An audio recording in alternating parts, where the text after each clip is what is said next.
উত্তরাখণ্ডের পর এবার জম্মু কাশ্মীর। মেঘভাঙা বৃষ্টির জেরে বিরাট দুর্যোগের কবলে কাশ্মীরের 400টি। মেঘভাঙা বৃষ্টির জেরে অন্তত 10 জনের মৃত্যু হয়েছে। হতাহতের সংখ্যা আরও বাড়তে পারে বলেই আশঙ্কা করা হচ্ছে। ইতিমধ্যে ঘটনাস্থলে পৌঁছেছে উদ্ধারকারী দল। উল্লেখ্য, মাছাইল মাতা যাত্রা শুরু হয় এই 400টি থেকে। সেখানে মেঘভাঙা বৃষ্টির জেরে ব্যাপক ক্ষয়ক্ষতির সম্ভাবনাও রয়েছে। ইতিমধ্যেই বেশ কয়েকটি রাস্তা একেবারে ধ্বংস হয়ে গিয়েছে বলে সূত্রের খবর।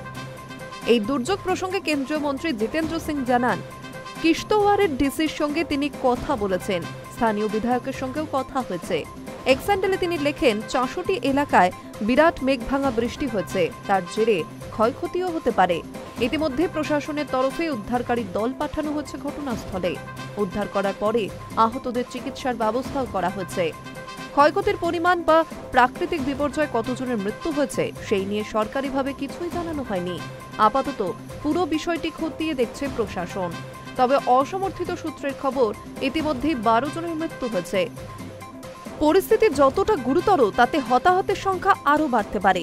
400টি এলাকার একাধিক সড়ক নিশ্চিহ্ন হয়ে যাওয়ার ছবি ইতিমধ্যেই প্রকাশ্যে এসেছে। মেঘভাঙা বৃষ্টি এবং তার জেরে বিপর্যয়ের কারণে বাতিল করা হয়েছে এবছরের মাছাইল মাতা যাত্রা। সূত্রের খবর, জাতীয় এবং রাজ্য বিপর্যয় মোকাবিলা বাহিনী, সেনা, পুলিশ সকলকেই উদ্ধার কাজে সামিল হতে নির্দেশ দিয়েছেন জম্মু কাশ্মীরের উপরাজ্যপাল। High news network.